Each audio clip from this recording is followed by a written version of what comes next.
ఈరోజు మళ్ళీ ఒక మంచి కథతో మీ ముందుకొచ్చేసాను. కథ పేరు కష్టానికి గుర్తింపు. ఇంకా కథ మొదలు పెట్టేస్తున్నాను.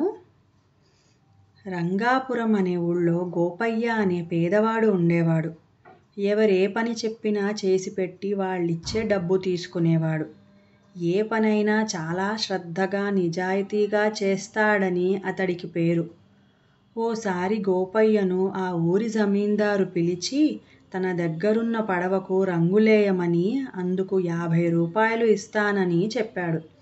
గోపయ్యకు ఆ డబ్బు తక్కువని తెలిసినా పని పూర్తి చేయడానికి సిద్ధమై జమీందారు ఇచ్చిన రంగుల్ని తీసుకుని పడవ దగ్గరకు వెళ్ళాడు. అయితే రంగులు వేసేందుకు పడవలోకి ఎక్కితే దాని మధ్యలో ఓ రంధ్రం కనిపించింది. దాన్ని పూడ్చకుండా రంగులేయటం వల్ల ఉపయోగం లేదనుకున్న గోపయ్య ముందు దాన్ని పూడ్చేందుకు ప్రయత్నించాడు. సాయంత్రానికి పని పూర్తి అయ్యింది. జమీందారు మర్నాడు వస్తే డబ్బులిస్తానని చెప్పి గోపయ్యను పంపించేశాడు. మర్నాడు జమీందారు కుటుంబ సభ్యులంతా ఆ పడవ ఎక్కి ఊరవతలకు వెళ్ళారు.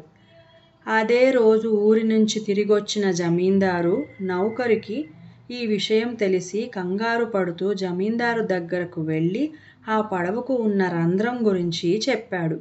దాంతో జమీందారు కంగారుతో అప్పటికప్పుడు నది ఒడ్డుకు వెళ్తే కాసేపటికి కుటుంబ సభ్యులంతా పడవలో తిరిగి రావడం కనిపించింది. వాళ్ళు ఒడ్డుకు చేరుకున్నాక పడవను గమనిస్తే ఎక్కడా రంధ్రం కనిపించలేదు.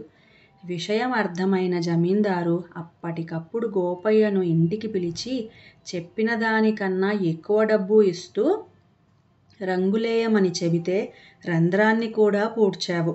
నీ మేలు మర్చిపోలేను. నీ వల్లే ఈ రోజున నా ఇంట్లో వాళ్ళు ప్రాణాలతో బయటపడ్డారు అని ప్రశంసించాడు.